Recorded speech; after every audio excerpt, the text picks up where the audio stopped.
Find out your weaknesses and your strength.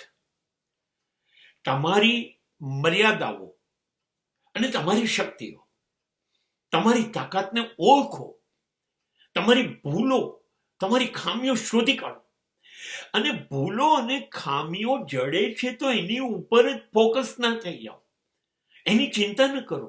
હા હોય, કોનામાં ભૂલો નથી હોતી? હોય. કોનામાં ખામી નથી? છે. પણ તમારી નજર ત્યાં નથી રાખવાની. તમારે ખાલી તમારી નજર રાખવાની છે તમારી તાકાત કઈ છે.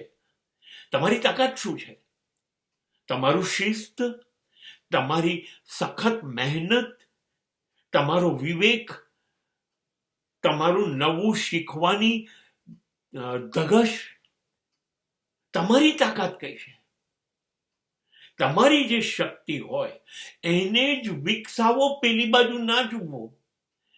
એની ઉપર વધુ કામ કરો, શક્તિઓ વધારતા જાઓ. એટલે એક એવો દિવસ આવશે કે તમારી અશક્તિઓ, જે નવાઈઓ છે, એ ખૂણામાં પડી ગઈ હશે અને લોકોનું ધ્યાન એ બાજુ નહીં જાય.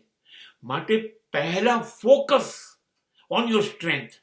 તમારી શક્તિઓ પર ધ્યાન આપો, એને વિકસાવો, બસ. અને જુઓ તમારી શક્તિઓ તમને ક્યાં લઈ જાય છે.